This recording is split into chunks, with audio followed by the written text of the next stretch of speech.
الفيديو ده ملوش علاقة المطبخ بتاعك شكله هيبقى عامل ازاي او حلو او وحش. الفيديو ده ليه علاقة بحاجة واحدة بس، هي اسس توزيع المطابخ للناس اللي بتعمل المطابخ بتاعتها وما بتاخدش بالها من العناصر الاساسية لتوزيع المطابخ بتاعتنا، او نحط اليونس بتاعتنا ازاي، نراعي الاضاءة بتاعتنا ازاي، والاضاءة ازاي بتكون مهمة جدا اثناء عملية تقطيع الخضروات او تجهيز الطعام او الكلام ده كله في المطابخ. الارضيات هتكون عاملة ازاي، الكلام ده كله مهم جدا في الفيديو ده. هيتكلم عن النقط دي تحديدا، ازاي نعمل اسس لتوزيع المطابخ بتاعتنا بغض النظر عن شكل المطبخ اللي انت او اللي انتي مختاراه. بصوا كده معايا الجزء اللي هناك اللي في النهاية ده كله منطقة ميتة او ديد اند عندنا. المنطقة دي كلها لو جينا ان احنا حطينا اي يونت في المنطقة دي كده هتقفل معايا الدواليب اللي موجودة عندي هنا. بالتالي المنطقة دي بنضطر نعمل لها بقى هنا، لو افترضنا ان احنا قفلناها بنضطر نعمل لها علبة ماجيك علشان تديني إمكانية إن أنا أتعامل مع كل السطح اللي هنا ده اللي هيكون داخلي في المنطقة دي. فالديزاينر هنا ساب المنطقة اللي عندنا هنا بحيث إنها تديني إضاءة وفي نفس الوقت هي منطقة بيصعب استخدامها. دي أول نقطة هو الديزاينر فكر فيها، في إن هو الإضاءة الطبيعية بتاعة الشباك كمصدر أساسي لإنارة كل سطح العمل اللي هنا عندي ده وإنارة المطبخ بالكامل. يعني ما جاش شاف المنطقة دي فحط تحتها بوتاجاز زي المتعارف عليه، لأن المنطقة دي بيبقى صعب شوية الاستخدام بتاعها، وهيكون من الصعب جدا التعامل مع الشباك أو مع النافذة في حالة وجود قطعة أو سطح عمل موجود في المنطقة دي.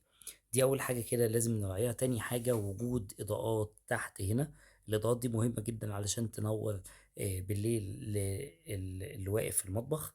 الجزء ده كله هيحتاج لإضاءة، ففي ناس هتقولي طيب ما الإضاءة اللي فوق دي بتنور. طبعا أول حاجة لازم ناخد بالنا منها في الإضاءة بتاعة المطابخ إن ما ينفعش إن الإضاءة تكون محطوطة على أي منطقة ليها علاقة بالمنطقة دي، لأن الإضاءة في الحالة دي هتنور على السطح ده ومش هتنور نهائيا في المنطقة دي أول حاجة. فتوزيع الإضاءة بتاع المطابخ لازم من وقت ما أنت بتشطب تكون عامل حسابك إنك سايب لك من السقف من أول الحيطة هنا، المنطقة بتاعة السقف الداخلية لحد هنا ما لا يقل عن متر، 1 متر قبل بداية التوزيع الضوئي، وتبدأ توزع من بعده التوزيع الضوئي بتاعك، علشان الإضاءة كما هو متعارف عليه بتنزل بشكل مخروطي، وبالتالي هتنور على المناطق اللي هنا لما تكون أبعد منها، فهتدي زاوية إنارة بالشكل ده. وده في حالات معينة كمان، لأن لو في فرد هنا واقف وبيستخدم المطبخ فهو بيحجب نسبة من الضوء اللي جاي هنا، وبالتالي احنا قلنا ان مهم او شرط اساسي في المطابخ ان يكون عندي اضاءة مخفية او اضاءة ليد او اي نوع من الاضاءات تكون منورة من تحت اليونت او الوحدة العلوية للمطبخ. دي تاني حاجة. تالت حاجة لازم ناخد بالنا منها ان سطح العمل عندنا عادة بيكون او اليونت السفلية اجمالا بيكون المقاس بتاعها أكبر من المقاس بتاع الوحدة العلوية، وبيكون بمتوسط ضعف المقاس بتاعها. يعني هنا بيكون عندي ده 60 سنتي اللي هو ضعف اليونت دي اللي هي بتكون 30 سنتي، لأن اليونت دي لو هي بارزة عن كده أو بارزة بنفس المستوى فبرضه هتحجب لي الضوء اللي نازل عندي علشان ينور على المنطقة دي. بالتالي لازم الوحدة دي أول سبب إنها تكون 30 سنتي هي الإضاءة. تاني سبب المنطقة دي عندي بارزة عن 30 سنتي وليكن 60 سنتي، هيصعب جدًا إن أنت تمد إيدك جوّه عشان تقدر تتعامل مع الأسطح أو العناصر اللي هتكون داخلية جوّه الوحدة بتاعة المطبخ. الحاجة اللي بعد كده إن الرف ده لو هو 60 سنتي هيكون عندي مشكلة كبيرة جدًا، لإن الخشب بتاعي يكون تقيل جدًا، وزي ما إحنا شايفين الوحدة دي بتكون وحدة مُعلّقة، يعني مش ثابتة على الأرض زي الوحدة السفلية. بالتالي التثبيت بتاعها هيبقى صعب جدًا وهيبقى فيه نوع من أنواع الخطورة. ده وزن الخشب على نفسه، وده بالإضافة لوزن كمان العناصر اللي هتكون داخلية جوه الأرفف، لإن بما إننا زوّدنا المقاس ده خلّيناه بدل ما هو 30 بقى 60، بالتالي هيشيل ضعف العناصر اللي كنا هنحطها كتخزين، وبالتالي ده هيكون كتثبيت صعب شوية وهيسبب بعض المشاكل. النقطة اللي لازم ناخد بالنا منها بعد كده وهو وجود شفاط أو وجود هود فوق وحدة البوتاجاز أو وحدة التسخين اللي عندنا، وده نظرا لتلقي الأبخرة وصرفها داخليا. فهتلاقي غالبا جوه الوحدة دي منطقة شفط أو طريقة شفط علشان تطرد جميع الأدخنة أو الأبخرة اللي صاعدة من هنا اللي بتكون محملة بزيوت، وإلا هيكون السطح ده فيه مشاكل. وبالتالي احنا المفروض الحد الأدنى إن احنا نسيب المسافة دي من هنا لهنا لا يقل عن 60 سنتي. الحرارة ما توصلش للأسطح دي مباشرة وما تعملهاش تلف، وبالتالي طبعا احنا بنحافظ على الأسطح بتاعة المطبخ بتاعتنا. وكمان احنا بنشفط الأدخنة مباشرة بواسطة الهود أو بواسطة الشفاط. في عندنا نوعين من الهود أو الشفاط اللي بيكون ليه مدخنة تقدر تسحب الكلام ده، وهي دي الأفضل بالنسبة لنا. وفي عندنا النوع التاني اللي لما ما بنقدرش نعمل سحب بالضغط أو بالكور الداخلي اللي هيسحب لي الأدخنة وتطلع بره لو هي متأسس لها أصلا، أو تطلع رأسية أيا كان. لو مش قادرين نعمل ده بيكون في وحدة بتكون فيها فلتر مجهز، ولكن ده بيكون فيه شوية مشاكل إنه بيحتاج تنضيف أول بأول، وبيصعب تنضيفه، لازم له مواد معينة عشان تطلع الزيوت اللي موجودة فيه. النقطة اللي بعد كده اللي عايزين ناخد بالنا منها، وهي إن السطح العمل ده ما بيكونش رخام، بيكون جرانيت، لأن الرخام بيبوظ من المية مع الوقت. فإحنا بنسميها رخامة المطبخ، ولكنها اسمها جرانيتة المطبخ في الحقيقة. النقطة اللي بعد كده إن السطح العلوي اللي فوق ده كله مغطي على جميع السيراميك أو الرخام أو أيا كانت الماتيريال اللي أنت بتجلد بيها الحائط. فمش بالضرورة إن أنت تجلد الحائط بالكامل زي ما بنشوف عندنا في أغلب الشقق بتاعة مصر، إنه يجلد الحيطة كلها وبعد كده يحط قدامها اليونتس دي. ولكن أنت ممكن تكتفي بإن أنت تكون عارف الارتفاع بتاعك اللي هتعمله لسطح العمل، وليكن 80 أو 85 أو 90 سنتي حسب ما بيلائمك كمستخدم. بعد كده هتحط السيراميك بتاعك اللي هتجلد بيه، ممكن يكون 80 سنتي. يعني احنا عندنا عارفين الارتفاع من هنا لهنا 60 سنتي، إذا هنعلى 10 سنتي فوق و10 سنتي تحت عشان نضمن بس التغطية الكاملة للشكل الجمالي، إن هو مغطي المنطقة دي بالكامل. ولكن ما فيش أي داعي إن إحنا نعمل المطبخ بالكامل سيراميك. في ناس بتقول إحنا بنعمله من باب النضافة أو بتاع. لأ، هو السبب الوحيد اللي ممكن نفكر فيه كده وهو وزن الوحدات بتاعة المطبخ بيكون أسهل شوية لما يكون السطح اللي ورا مستوي، ولكن ده بيحمل تكلفة إضافية كبيرة جدًا، لأن المساحة بتاعة السيراميك اللي بتستخدم هنا بتكون هي عرض المطبخ في ارتفاعه. وليكن إحنا عندنا عرض المطبخ 4 متر، في الارتفاع حوالي تقريبًا 3 متر. فأنت عندك الضلع الواحد هياخد منك 12 متر سيراميك بالخامات، بالمونة، بالمصنعية، بكل حاجة. فده بتكون تكلفة مُبالغ فيها، في حين إن إحنا مش هنستخدم منها غير 80 سنتي اللي إحنا موجودين عندنا هنا.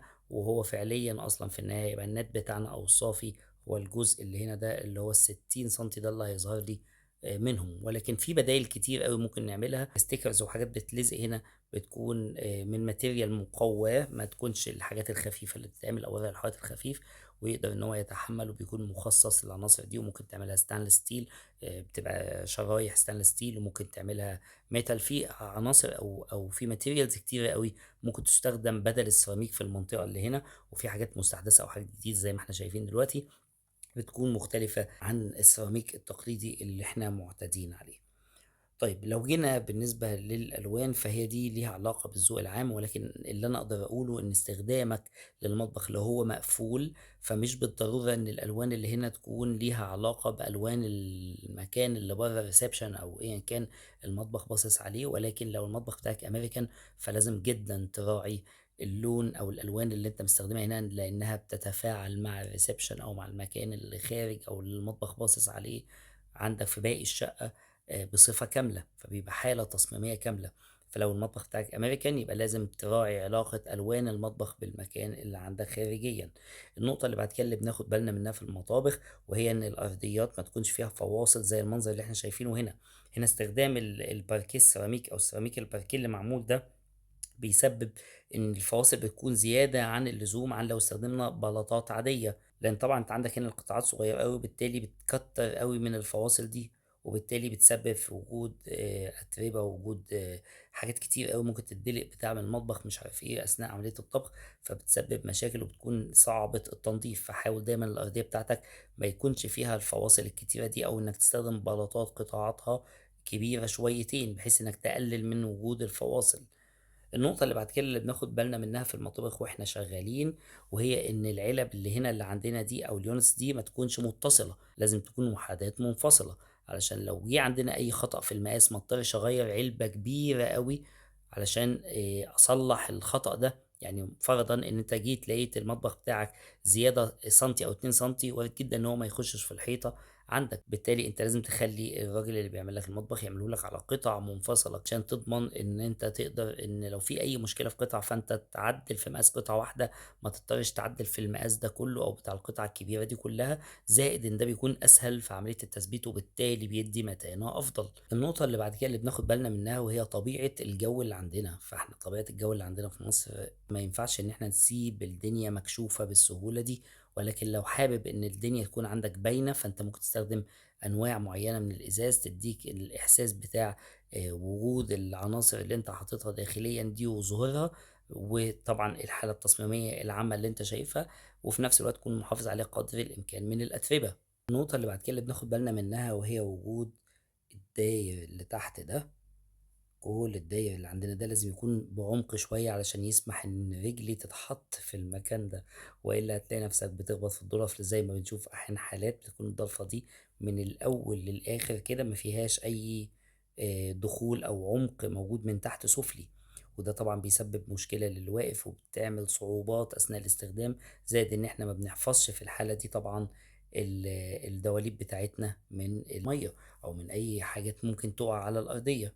النقطة اللي بعد كده اللي بنراعيها جدًا ولازم ناخد بالنا منها أثناء عملية رفع مقاسات المطبخ، وهي إن إحنا نرفع مقاسات المطبخ من أكتر من نقطة، يعني تقيس المطبخ بتاعك من النقطة دي لحد الآخر، وتقيس المطبخ بتاعك من النقطة اللي هنا دي لحد الآخر، وتقيس المطبخ بتاعك من النقطة دي لحد الآخر، لأن وارد جدًا إن الحيطة بتاعتك يكون فيها شطرة معينة أو عوجة معينة، وده يسبب إن الوحدة تكون معمولة على المقاس من النقطة اللي هنا دي مضبوطة، ولكن من النقطة الداخلية تكون أضيق شوية، فتلاقي الوحدة ما ركبتش كويس، ويُفضّل إن أنت بعد كده تسيب خلوص حوالي 2 سنتي في المقاس اللي أنت هتقيسه من المنطقة دي للمنطقة الأخيرة من الحيطة للحيطة يعني، علشان تضمن إن اليونت بتاعتك تتركب ما يكونش فيها أي مشاكل، وما تكونش محشورة أوي في الحيطة وبتسبب في أي أضرار أو مشكلات. أحيانًا بنلجأ لنظام الtrack light أو نظام الspots المتحركة عندنا، علشان نقدر نوجه الإضاءة بتاعتنا زي ما إحنا عايزين، فنتحكم فيها، فنقدر نفوكس على الأماكن اللي إحنا محتاجين الإضاءة تكون قوية فيها، بشكل يناسب أي مستخدم، لأن كل مستخدم ممكن يكون بيحب تركيز الإضاءة يكون بصورة مختلفة عن التاني، ولكن ما بنهملش وجود إضاءات عامة تنور المطبخ بشكل عام، بغض النظر عن التركيز الضوئي على الأماكن اللي إحنا محتاجين لها قيمة ضوئية عالية.